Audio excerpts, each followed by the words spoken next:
No youngster in Southern California, or the rest of the country for that matter, should have their future determined because of the neighborhood they live in or the school they attend.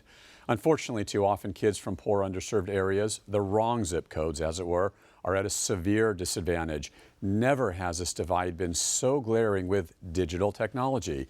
The story you're about to see is part of PBS SoCal's Local American Graduate Initiative, created to help our community find solutions to combat the high school dropout crisis.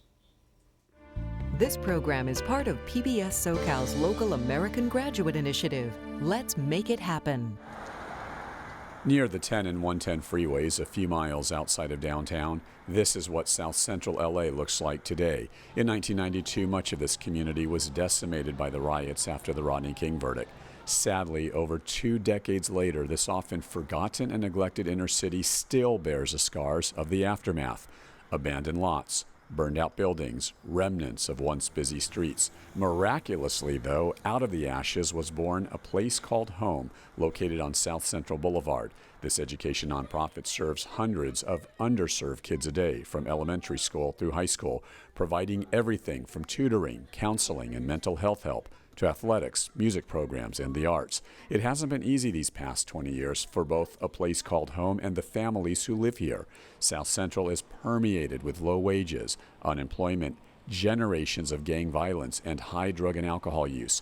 Just take a look around. There are dozens of liquor stores for every grocery store, and the average income in this zip code for a family of 4 is under $23,000 a year. This is, without a doubt, the poorest council district in Los Angeles of the 15 districts. That presents one of the biggest challenges for a place called home and its executive director, Jonathan Zeichner.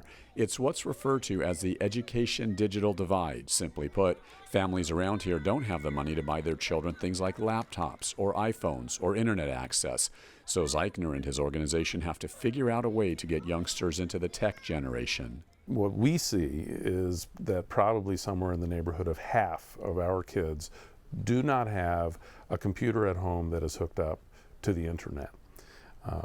Most of them, probably 90% of them, don't have laptops and don't have tablets. So that means they're not prepared. How do you go to college without a laptop computer? How do you really excel even in high school if you don't have access to the internet? How do you get a job these days if you don't have access to the internet? A place called home is desperately trying to bridge the digital divide.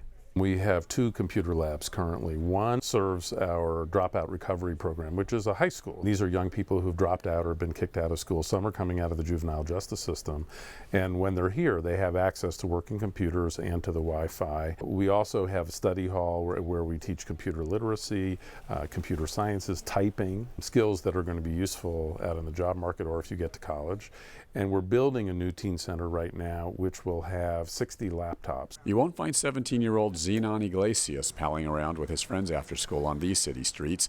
Instead, every afternoon, Zenon studies here at the computer lab, sharpening his skills on a new laptop that his mother worked for years to buy. Where I live in South Central, a lot of my neighbors, some of them don't really have access to the internet, and they're always coming to me for help because I recently got internet. My cousin, in fact, dropped out because he didn't have access to a laptop, to internet. You just recently got internet service and a laptop. How difficult were things before you did all this? Oh, they were really difficult. I had to go to a friend's house, cousins. A place called home helped me big. I came here for tutoring. I came here for internet access. Before I had internet access, I was failing, getting D's, C's, you name it. I was horrible. Because most of my work at school is nothing but laptop work, nothing but internet work. So I was falling behind most of my other classmates. If I stay on track and I do better, I'll be the first in my family to go to college. The idea that a young person's destiny is determined by their zip code is something that we simply won't accept.